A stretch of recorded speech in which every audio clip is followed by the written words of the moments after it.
السلام بنات، كنتمنى احوالكم تكون طيبه على خير والصحه ديالكم كذلك. ومرحبا بكم معايا من جديد في قناتي صالون ومطبخ آية. اليوم غنشارك معكم بسبوسه بمكونات الاقتصاديه وكتجي هشيشه ورطبه وسهله في التحضير وكذلك سريعه في التحضير. من قبل ما نبداو كما العاده كنتمنى تضغطوا على زر الاشتراك واللايك فضلا منكم وليس امرا.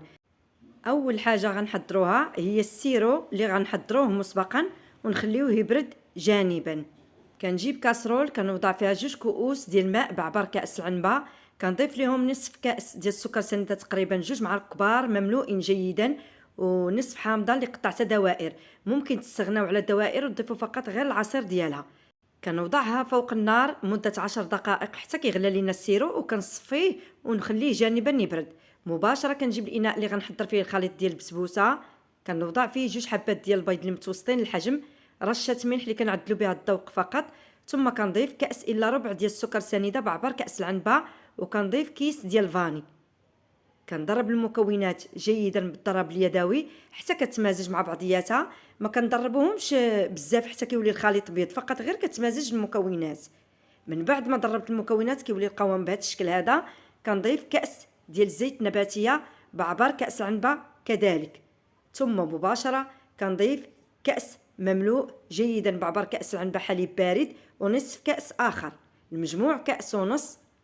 ثم كنضرب المكونات حتى كنحصلوا على خليط اللي كيكون متجانس. مباشره كنضيف قشور ديال الحامض.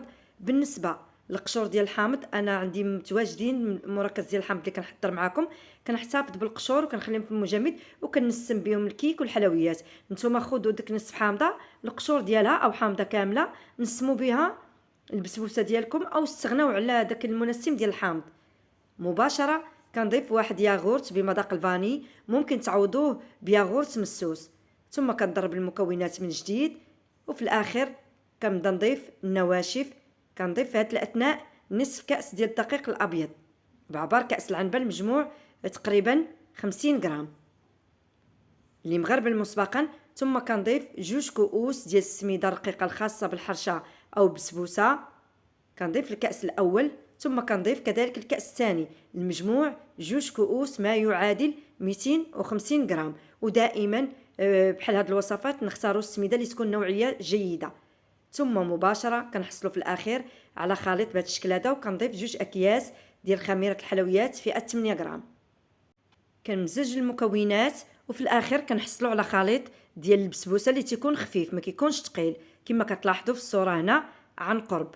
مباشره كنجيب المول اللي الحجم ديالو متوسط تقريبا 26 سنتيم ونصف، اللي دهنته بالزبده ورشيته بالسميده رقيقه، وكنفرغ الخليط. الا وضعتو مول صغير بطبيعه الحال غتجيكم عاليه. مباشره كنزينها باللوز ايفيلي. بالنسبه لهاد الخطوه كتبقى لكم اختيار، بغيتو تستعملوها بغيتو تستغناو عليها كيبقى لكم الخيار كذلك. ثم مباشره كندخلها الفرن اللي شعلته على درجه حراره 180 حتى كتحمر من اسفل، عاد نكمل لها الطياب من فوق، ولكن الحراره الا استعملتوها في فرن غازي تكون اللي هي متوسطه. من بعد ما خرجتها مباشره وهي سخونه كنسقيها بالسيرو اللي بارد الكميه كامله. قد ما شربتوها بالسيرو كتجي احسن وكتجي مزيانه من بعد ما كتوضعوها في الثلاجه تبرد جيدا. وكخطوه اختياريه كنزينها في هذه الاثناء. بالنسبه للتزيين كيبقى لكم اختيار، كنجيب صحن بهذا الشكل هذا ثم كنجيب الصفايه اللي كنوضع فيها السكر كلاصي او السكر الثقيل وكنزينها بالجوانب. ممكن تزينوها بهذه الطريقه، ممكن تزينوها فقط غير بالمربى وجوز الهند كيبقى لكم الخيار. كنزينها كذلك بحبيبات الشوكولاط من الوسط اللي كيعطيوها جماليه.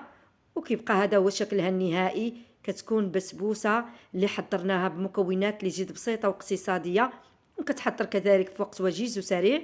غنقطع معكم قطعه كيف ما عودتكم دائما باش تلاحظوا الشكل ديالها عن قرب والحجم كذلك. كتجي بسبوسه اللي رائعه في المذاق، كتجي هشيشه رطبه ومعلكه وحضرناها بمكونات اللي بسيطه. كنتمنى فعلا تجربوها، ولا جربتوها ردوا عليا في التعليقات وبارطاجيو الوصفه كذلك. وشكرا لكم، مع السلامه، الى فيديو اخر باذن الله.